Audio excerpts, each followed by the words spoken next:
So welcome to this Wise Owl tutorial on learning classes in Python. It's a biggie.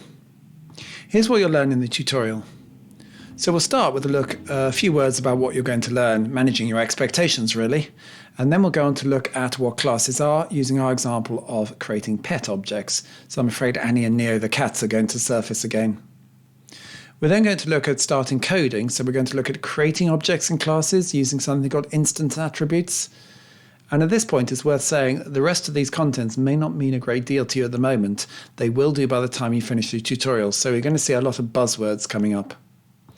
We'll then look at more on attributes, so we'll look at creating values for attributes on the fly, and also something called shared class attributes for objects.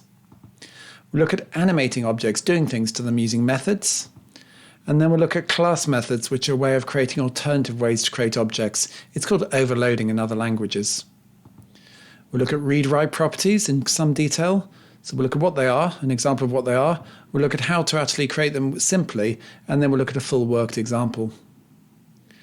We'll look at double underline methods, such as underscore, underscore, str, underscore, underscore for documenting classes. And finally, we'll end with 3 thoughts on just how far you've come, how far there is to go, and what your next steps should be. Most versions of the video, a little icon should appear at the top right of the screen about now, and you'll be able to click on that to go to our website to download any files or exercises to do with this tutorial. But, as is traditional at this point in the tutorial, I'm going to vanish now and hand over control to Sven, who will guide you through the rest of this tutorial. So let's get started.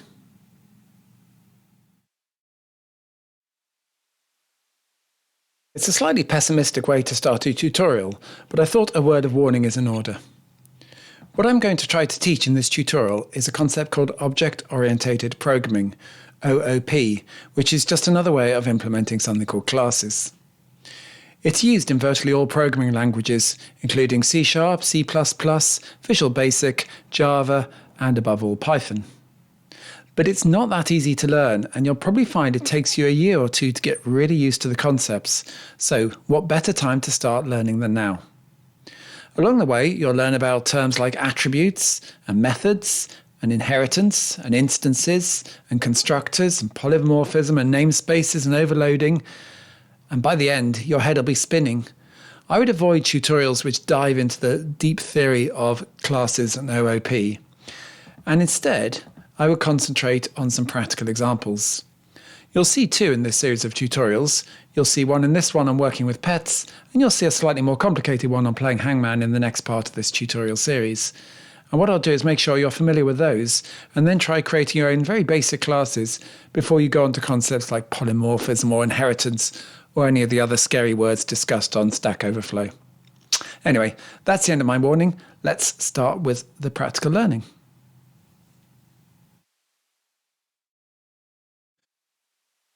So what we're going to do now is look at the building blocks of classes, and there's 2 main ones I want to look at, which are attributes, which are the properties of any object, and methods, which are things you can do to it. And these words will make more sense as we go through these series of points. So let me introduce you, if I may, to Alfie, who's my sister-in-law Marie's new dog. He's a whippet. And Alfie has 3 characteristics which I want to consider for the purposes of this tutorial, which are his name, his animal type, which is dog, and his colour, which is brown and white. Another pet is Neo, that's our cat, and Neo is called Neo, is a cat, and is black and white. And a third pet is Annie, our other cat, bless her, sitting there in a laundry basket. And Annie is called Annie, she's a cat too, and she's tortoiseshell. So we're going to create 3 attributes for our pet class, and they are the name of each pet, the type of it, what sort of animal it is, and the colour. In addition to attributes, you can also create methods, things you do to it. Now, an obvious thing to do to a cat like Annie is to squirt her with a water pistol. No, only joking. I'd never do that to Annie. Instead, let's choose some more acceptable methods, and the one I'm going to focus on is one which writes out the details of each pet into a file. So you can see there Annie's details. And to do that, we'll create a save method, and we'll pass in the name of the file in which the pet's details are saved. So that's attributes and methods. Attributes are properties of a pet. Methods are things you can do to it. There's one more concept we need to consider, which is instantiation. So whatever God you may believe in, there's no doubt that he or she or it is capable of creating a pet like Annie. And at the point at which the pet is born, or maybe at which you buy it, that pet receives a name, it has an animal type, and it has a color. So those are the attributes of it. So when you instantiate an object, you use an underlying template, which are the properties and methods, or attributes and methods defined in the underlying class, to create a new object based on those rules. Welcome to object-orientated programming. And I think with all that in mind, it's time to create some practical examples in Python.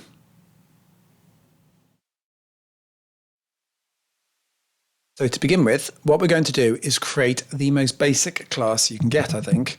And to do that, you type in the word class, and then you put the name of your class. And by convention only, you tend to use capital letters for the names of classes. So I've called mine pet. Although the symbol here looks a little bit like a pet, it's actually just a flow diagram, I think, rather disappointingly.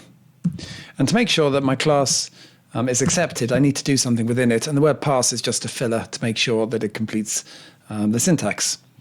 So what I'm now going to do is create a new cat, or a new pet. And to do that, I'll call my new pet Annie Cat. And I will use the word pet to create a new pet. But you need to put open and close brackets around it, past it, for reasons which I hope will become apparent as we go through the tutorial. And I'll create another new pet called Neo. So now let's try printing those out to see what happens. We shouldn't really be expecting very much from this because I haven't actually created anything. I haven't given them names or animal types or colors. It would be a bit unreasonable to think what you're going to get. In fact, it's not clear we'll get anything at all. Let's try running it. And what you'll see is all you get is the memory address of where each object is based. So what this line is saying is, hey, I've created an object for you. It's of type pet, that's the class it's based on, and I'm storing it at this memory address. But that's all you've got available. Okay, so let's make this more interesting by adding in some instance attributes. What we're going to do within our class is create a function with the special name of init.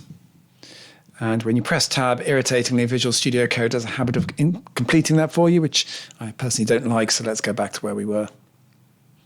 So we need to pass in 3 bits of information: the name of the cat, the animal type, and the color, spelled, apologies for this Americans, the English way. And you could, if you like, specify that this returns none, but people tend not to bother because an initialization routine wouldn't really return anything anyway. And then I need to put something in that to make it work. So now when I create a new pet, and let's just stick to Annie for the moment, I need to specify the details, because if I miss them out, I will get a mismatch between the arguments the initialization routine is expecting and the ones I'm providing. So it looks to me like I need to specify 3 bits of strings, 3 strings.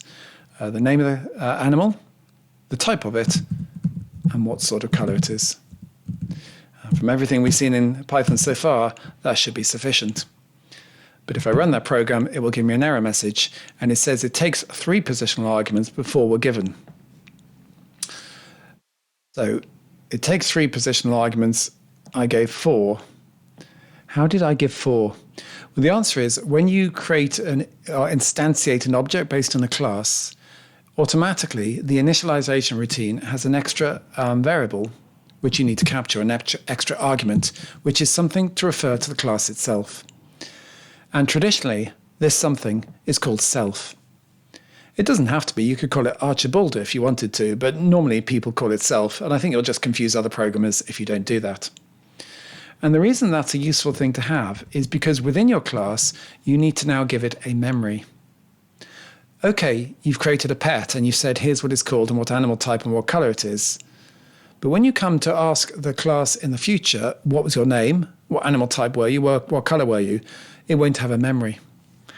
To give it a memory, you create instance attributes. So the first one we'll create is going to be called name, which by coincidence, and it is just coincidence, is the same thing we called our first argument. And we'll set the name property of this object to be the name we passed in. So what that does is take the name Annie, which we're setting to be the name of our new pet, and storing that internally within the class. And if you can understand that, you're well on the way to understanding classes, because that's probably the weirdest thing about them. We need to repeat the trick, creating two new instance attributes.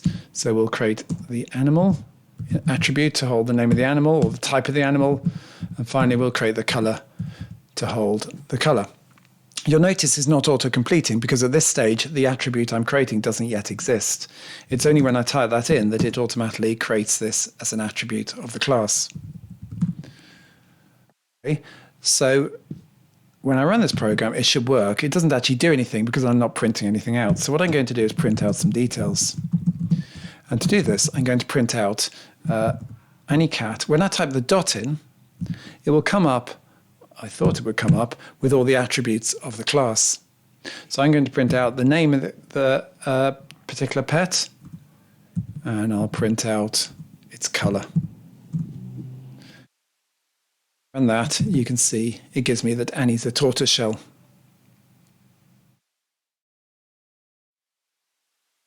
What I'd like to do now is to show a bit more about attributes. We're going to cover two things.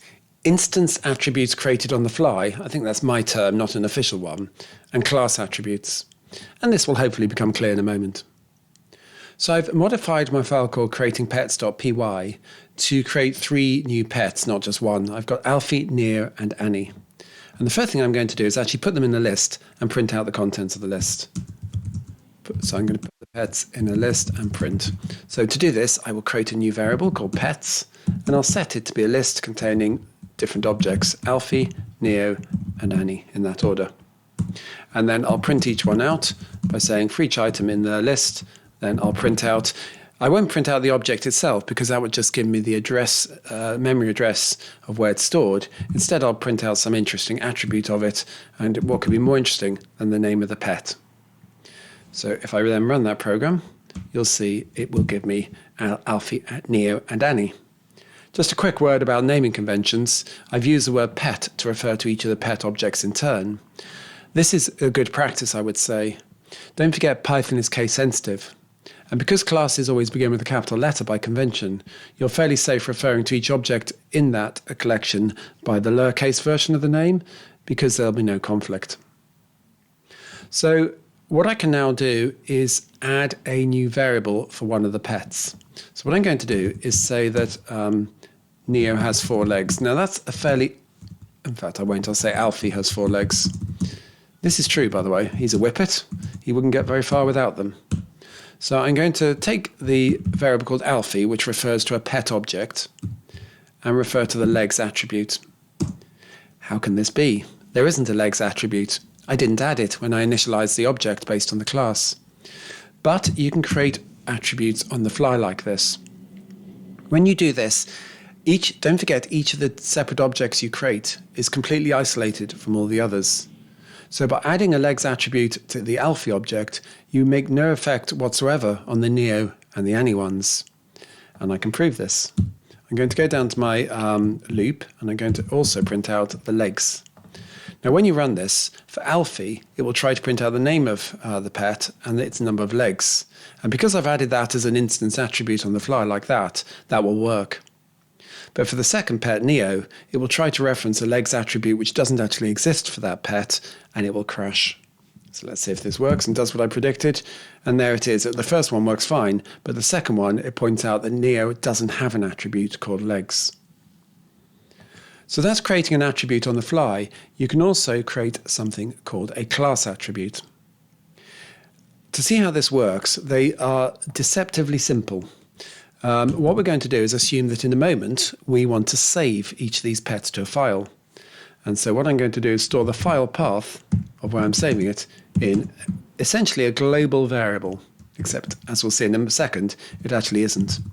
So I'm going to save it in the variable called /pets, or rather the path. And what I could then do is I could show this in my loop. So I could show the file path. And I'm going to need to take out the legs because we know that will crash it. So if I run this, you'll get the name is different for each object, but the file path is always the same. My advice to you is when you create a class attribute like this, assume it can't be changed, which is actually fairly close to the truth.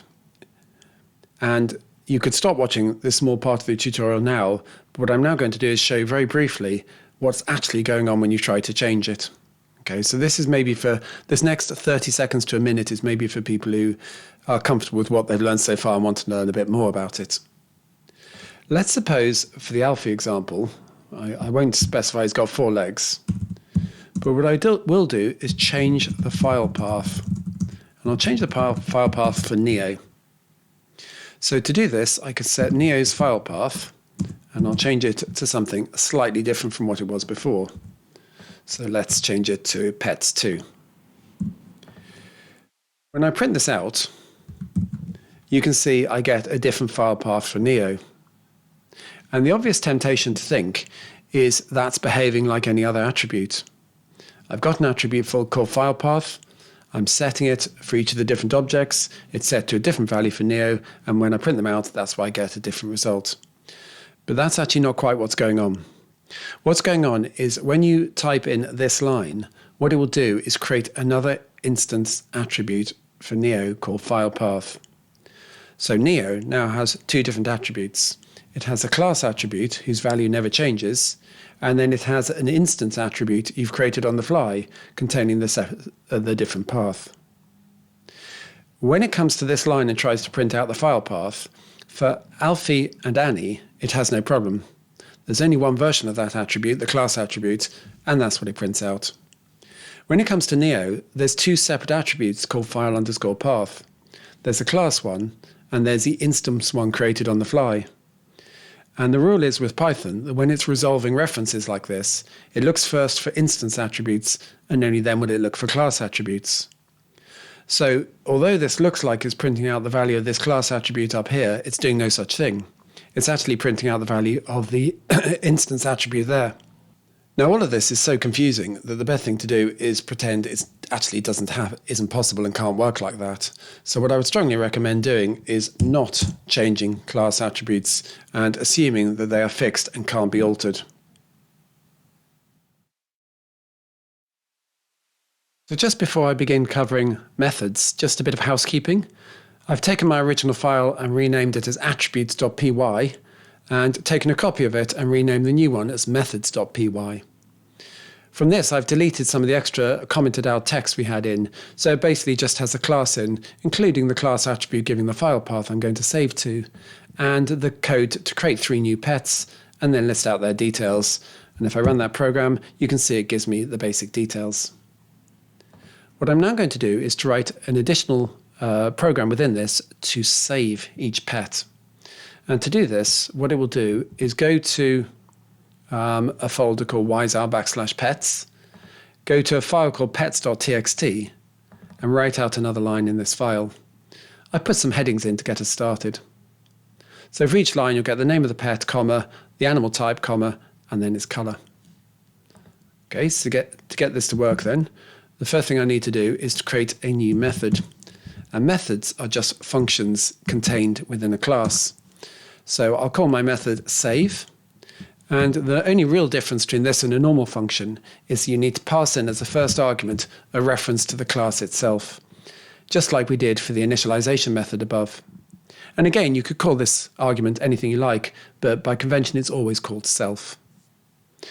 The other arguments can be anything I like. I'm just going to have one, which is the file name I'm going to save to. So you can save different pets to different files, and that will be a string of text.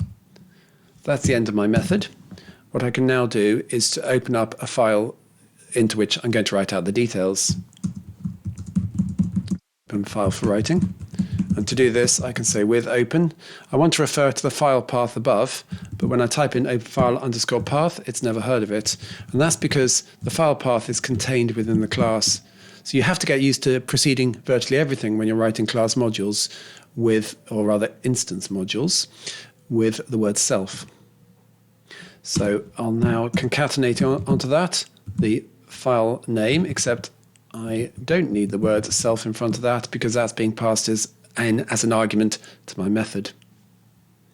So with that, I'll specify the second argument to say I'm going to append onto the end of it. And I'll call this pet file. With that, what I can now do is write out the pet's details. So to do this, I can say pet file dot write, and I'll write out the details. So I'm just going to write out the 3 bits of information, and I'll use placeholders to refer to each one. So substitute in the things I want to put in. So I'll put in the name of the animal as the first bit, the animal type as the second, and the color as the third. That's my method. What I now want to do is to be able to call it. So looping over the pets, what I'm going to do is instead of actually printing out the name of the pet, I'm just going to save it. So to do that, I can put pet.save.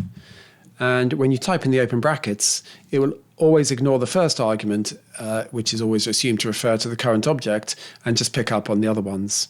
So I need to specify in this argument the name of the file I'm going to use.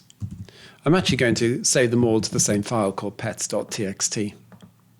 Now, just before I run this, I've just noticed I made 2 mistakes. Easily done. That should have been a curly bracket. And also, I could do with putting in a character return after each line. Otherwise, they're just going to all accumulate on the same line. Okay, so let's try running this. If I run my program, nothing seems to have happened. That's probably a good sign. And if I go to my file and double-click on it, you can see it's written out the details of my 3 pets. So that's how you can create methods. They're just like functions. The main distinction is you include as a first argument a reference to the object itself.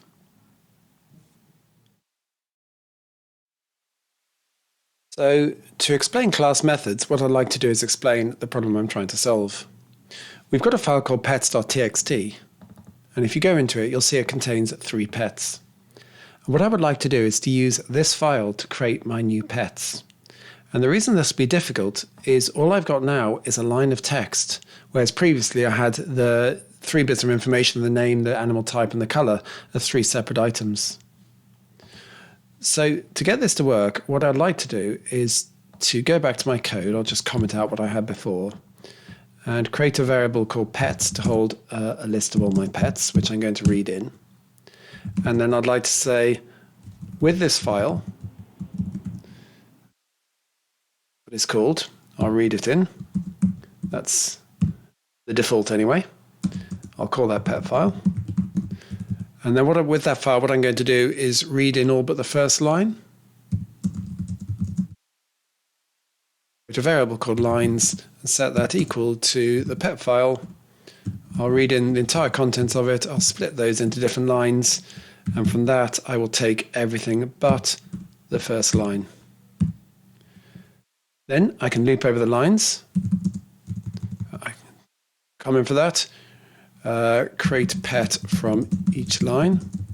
So to do that, I can say for line in lines. What I would like to do is to create a new pet at this point.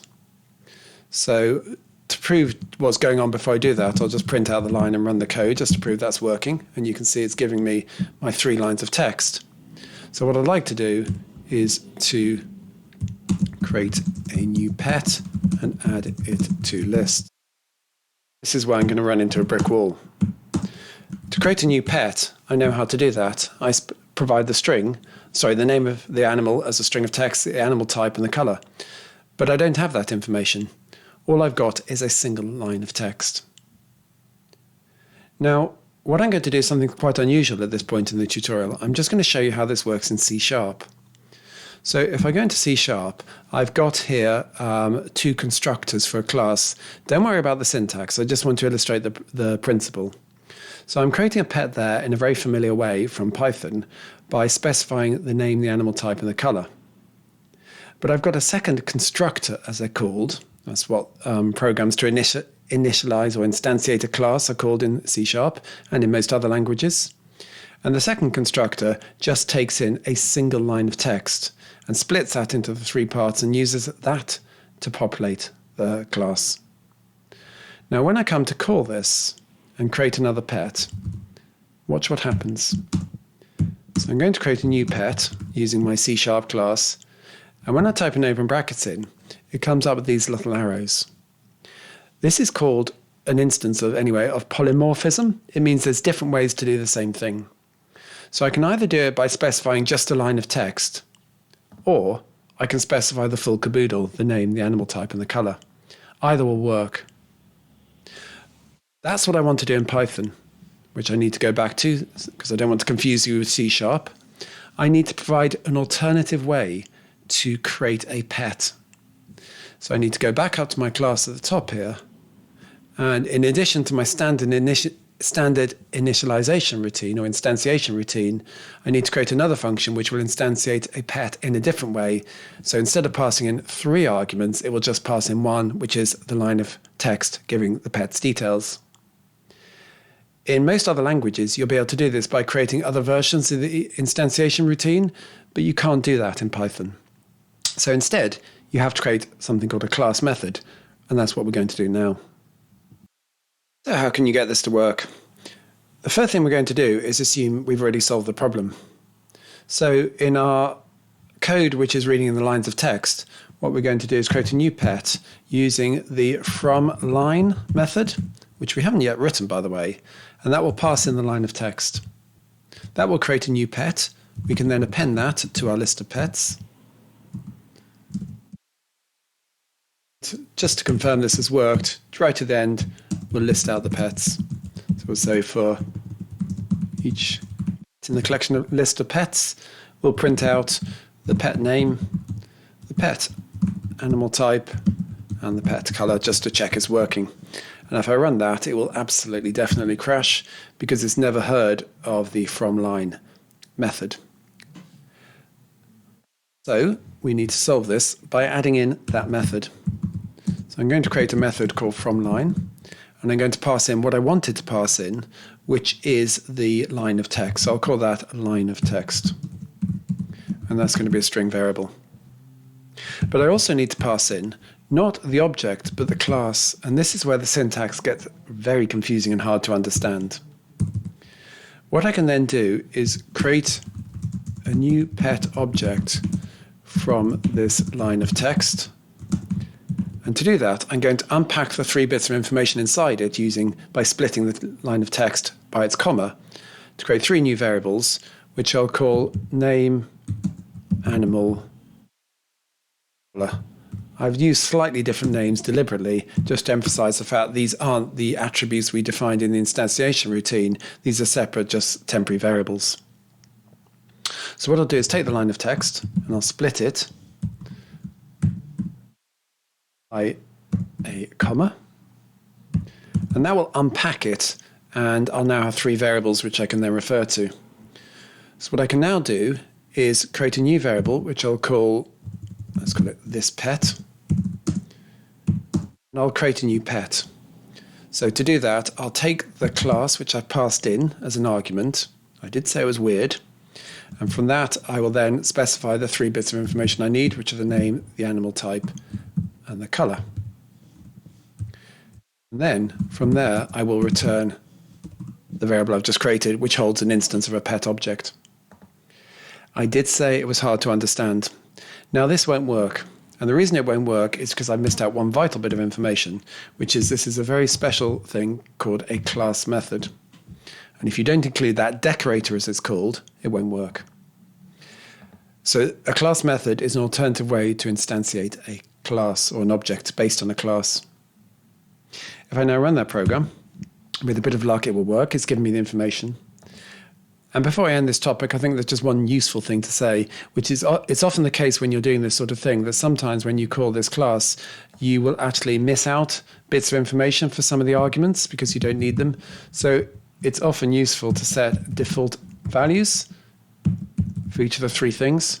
And that will avoid your program crashing if you forget to set a value for one of the arguments. So if I run it again, it will still do exactly the same thing, but it just makes it slightly more robust for future. So the good news is this is the last complicated bit of theory in this tutorial. It's to do with managed attributes, as they're called in Python, or properties, which can be read-only, write-only, or read-write. So what do I mean by this? Well, let's consider an average cat. Annie's actually anything but average, but we'll use her as an example. We're going to look at three properties. The first one is whether a cat is happy or not. So the if happy property is actually read-write. And the reason is you can read it, so you can look at the average cat and see if it's purring, it's happy, and if it's meowing, it's not. But you can also write or set or change it. One example with Annie is by giving her some fresh tuna. So it's a read-write property. Whether a cat will sit on your lap is definitely just a read-only property. Annie won't sit on our laps. We've tried everything we can do to get her to do so. So we can say, yes, she won't sit on people's laps, but it's impossible to influence her behaviour to change this property. So it's something we can inspect, but not something we can change.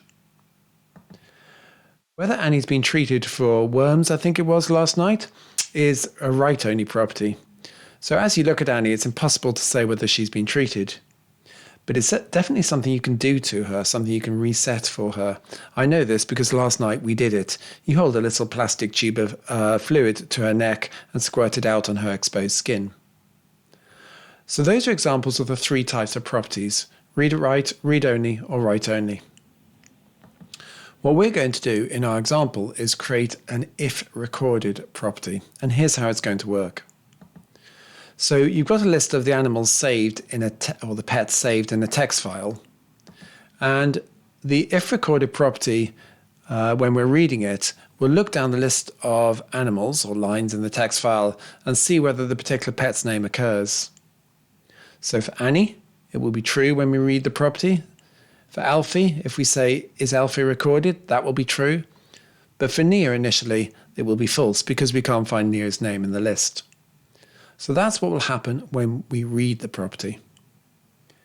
When you write the property, what you'll do is store the name or store all of the details for the pet in the text file.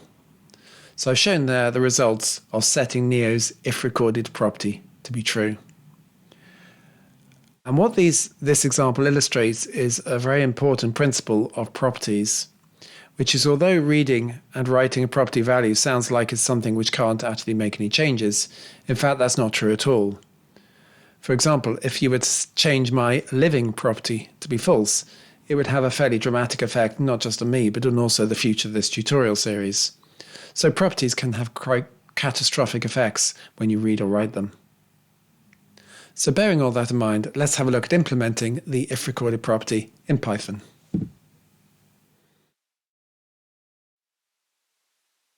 So we're going to create the if recorded property.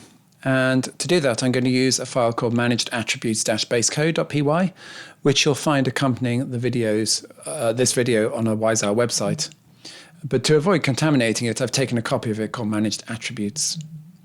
This contains a cut-down version of our class, so we've just got the initialization or instantiation routine for when you first create an object based on the class. And we've got a save method for writing it out to a text file. And at the bottom, it just creates 3 instances of the pet class called Alfie, Nia, and Annie. In addition to that, I've included some commented out code. This is how you can create a read-write property. And my strong advice to you, if you're learning classes in Python, is not try to understand what this is doing necessarily behind the scenes. It's extremely complicated, explained on sites like Stack Overflow.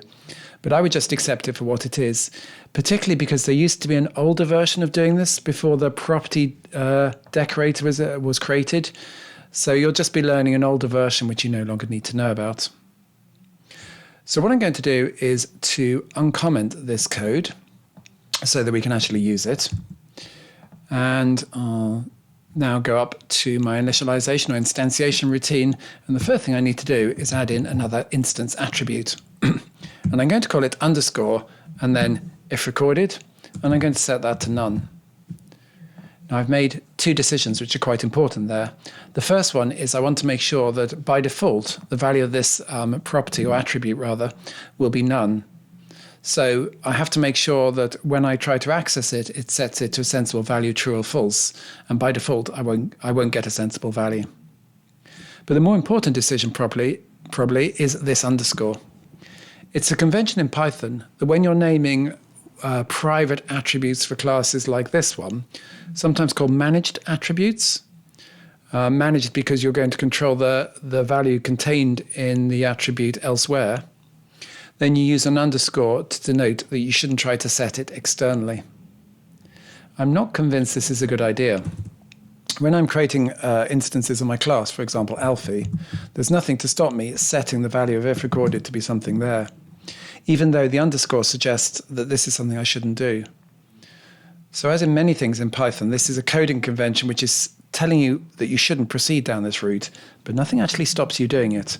Other languages, I think, manage this better because they allow you to have something called private properties, where you can't see the value of the property when you're accessing the object from outside the class.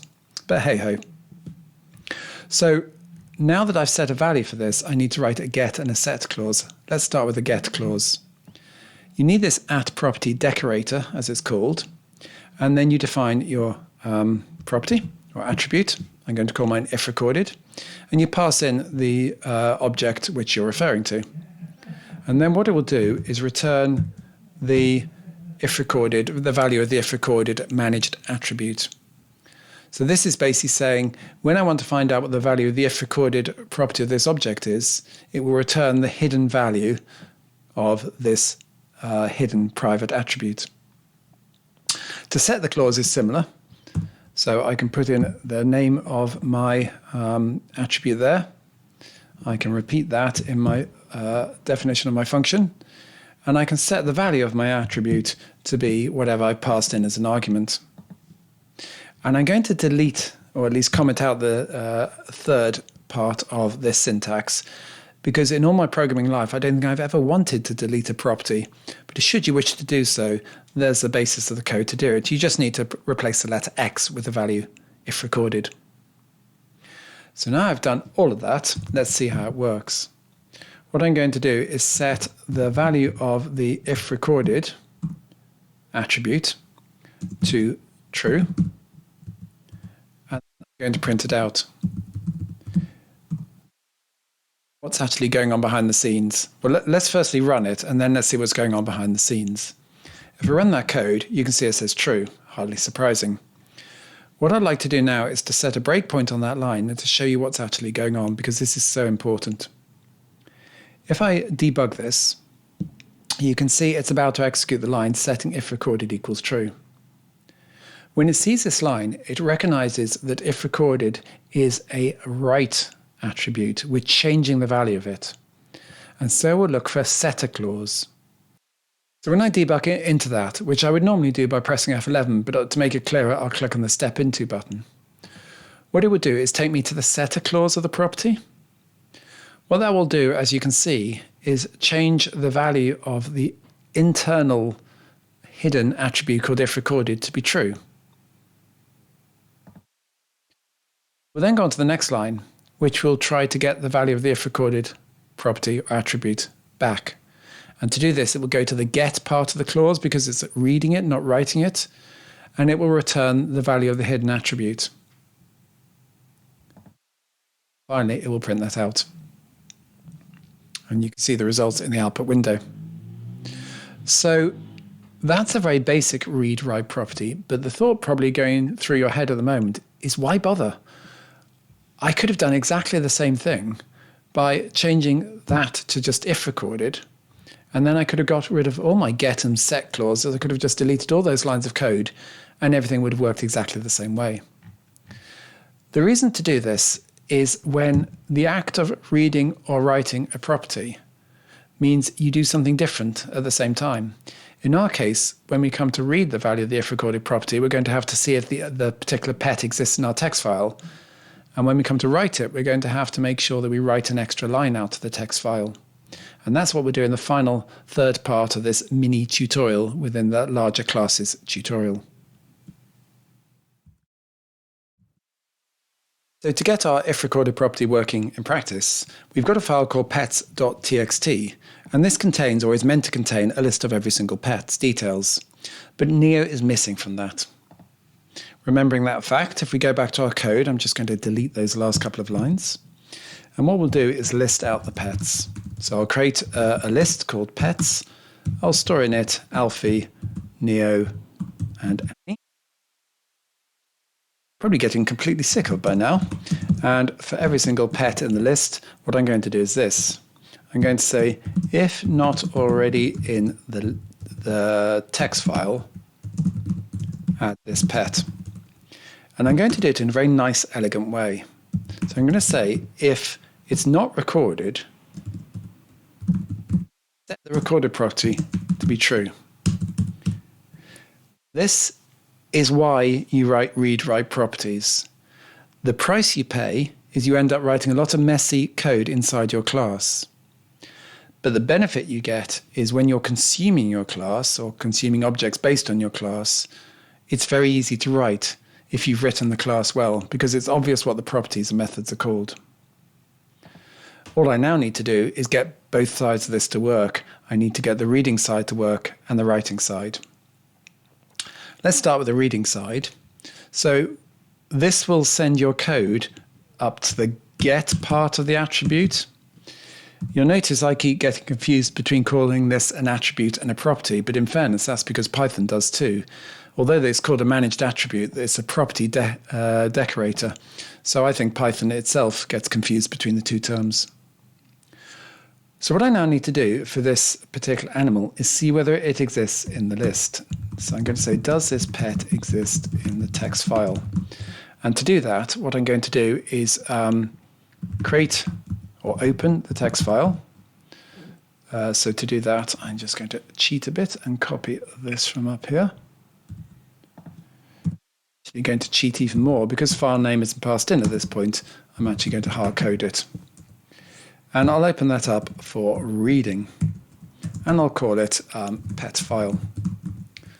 So with that, what I need to do is read in every single line. So I'm going to say for line in pet file, I can just say if the line in uppercase, always a good idea to convert everything to uppercase or lowercase, so you're comparing like with like. And if that starts with the name of the pet, which is self.name, which I probably also need to convert to uppercase just to make sure I've got both in the same case. So if you've got a line which begins with a pet's name, what I should really do then is to type in a comma to make sure that I've got Neo comma. Otherwise, there's a slight risk I might have a pet called Neotony or Neo something else, and I need to make sure I've got an exact match for Neo. So if that's true, then I've found the pet. So what I can do at this stage is set my hidden attribute called if recorded, but I need to put the self in front of it. So set that hidden attribute to be true because that pet is already recorded. And at this point, I don't need to do any more testing, so I can break out of the loop. That will work if I found the pet. But if I haven't, the value of this if recorded hidden attribute will remain as none. So what I need to do is initialize the hidden attribute at the start. So I'll set self._if recorded equals to false by default. So the way this will work is if I have a pet and say, is this pet recorded? Is I'll go to this, I'll assume by default it's not recorded. And then I'll open up the file and read down all the lines. And if I find the pet in question in the list, I'll change the value of my hidden attribute to be true.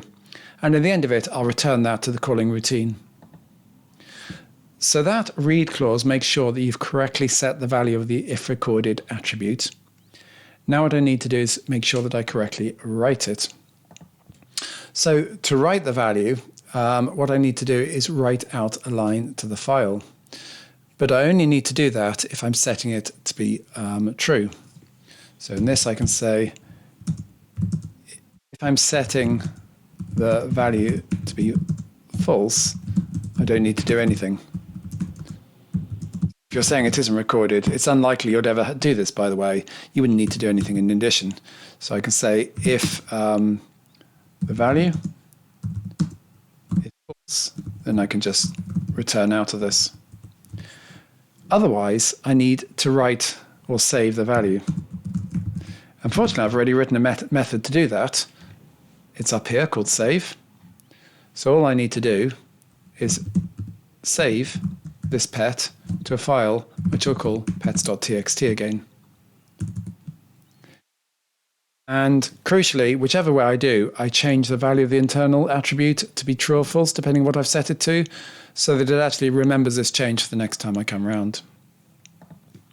So that's an example of a read-write attribute. Let's see if it actually works. Just to remind you, show there's no cheating. Neo's not there. So now if I run my program, if I now go back to my program and go into it, you'll see it's added Neo.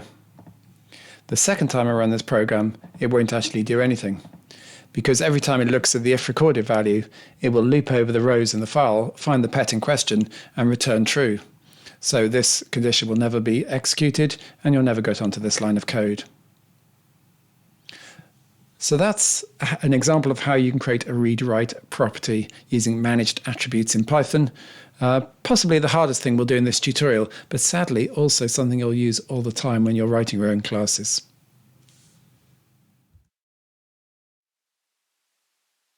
So what we're going to do now is look at Dunder methods. I'll tell you what Dunder stands for in a second. So I've taken the file called attributes.py we worked with earlier and taken a copy of that, stripped out a few extra lines of text to get a very basic program, which when you run it, just prints out the names of our beloved pets.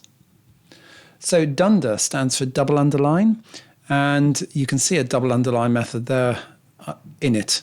So it's called Dunder, or double underline, because it begins with underscore underscore and ends with underscore underscore.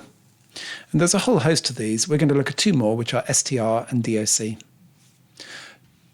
Let's look at doc first. So what I could do for any class is at the beginning, I could include in a pair of triple double quotation marks a description. So I'm going to put that this holds the details of each pet and the author. And I could include, if I liked, some version history, some error logs, and so on. You've actually already seen this. If you were watching the earlier tutorial on functions, we used a document string in that as well. And a class, after all, is just a very special sort of function. So what I could now do is I could print out the documentation for the class. And I could do this either by taking the class itself and printing out the documentation for that using the underscore underscore doc underscore underscore property. And that would give me it. Or I could actually take any individual object based on the class, like Annie, and that would give me exactly the same thing. So there's a couple of different ways of getting at that documentation. If, on the other hand, I were to print out just an object itself, as we've seen, what it does is give the memory resident, or the address in memory of where the object is stored, which isn't particularly useful for most cases. What I would like to do is make sure that when I print out an object, I get a string representation of it. And that's what you can use the underscore underscore str underscore underscore method. And as always, you need to pass in the object itself. And whenever you try to get a string representation of the object, this is what will be called. So what I should do is return a readable text for this object. I'm going to return a string of text, which will give the name of the object and say it's, then it will have the color, and then it will have the animal type. And then I just need to fill in those details. So for the first one, I can do self.name. Then I can put in self.color and then self.animal. I've got a slight problem if there's a color beginning with a vowel, but I'm going to disregard that for the moment. So now, when I print out Annie, even though I haven't changed that line of code at all, it will get a string representation of that. And I get Annie as a tortoiseshell cat. So it's good practice for any class you create to create a string version of it. And that's the other useful Dunder method I was going to cover.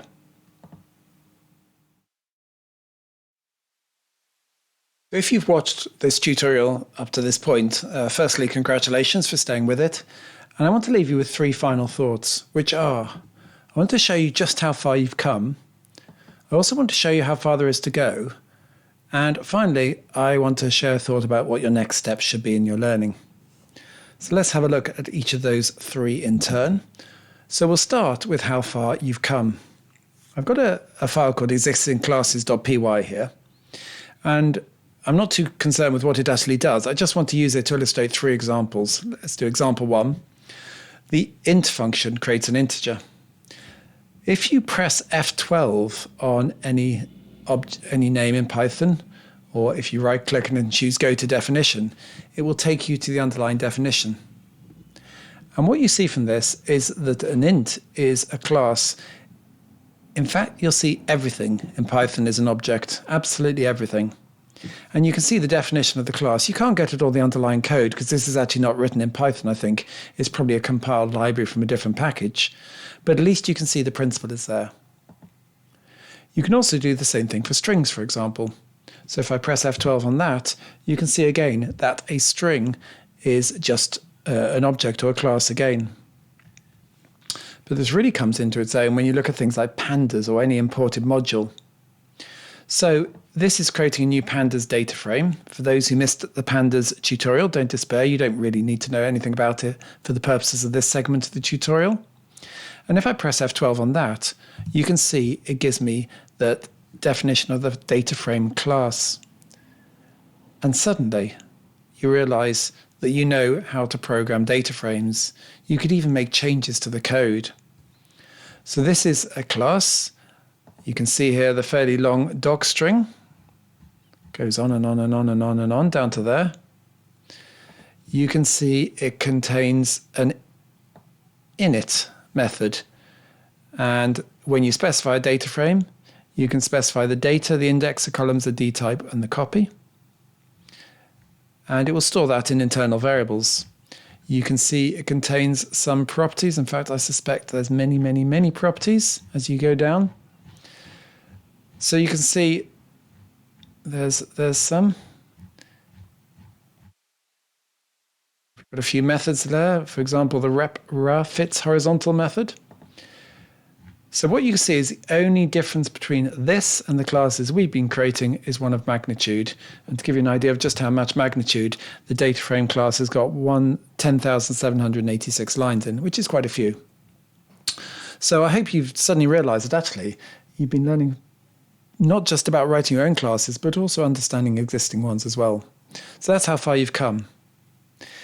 As to how far you've still got to go, the next thing to learn about, so I've been Googling sports shoes, obviously, so that's why it keeps advertising, despite the fact I bought some months ago. The next thing to learn about is Python inheritance. You can see that if you look, for example, at this tutorial series, it divides up Python classes into 2 parts.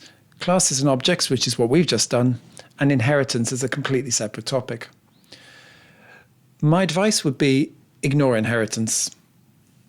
At least while you become familiar with classes, you won't need to understand it. Eventually, when you become a class guru, you will start thinking, well, a cat and a dog is really just a type of mammal or a type of quadruped. So maybe I could store some of the properties and methods which are common to all quadrupeds or all mammals in an underlying class and inherit from that. So when you start thinking those thoughts, it's probably time to start learning about inheritance.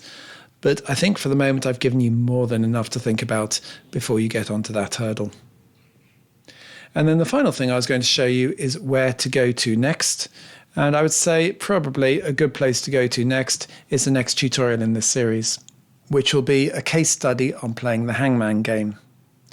I may at some stage release a tutorial on inheritance, but I suspect that will be a bit further down the line.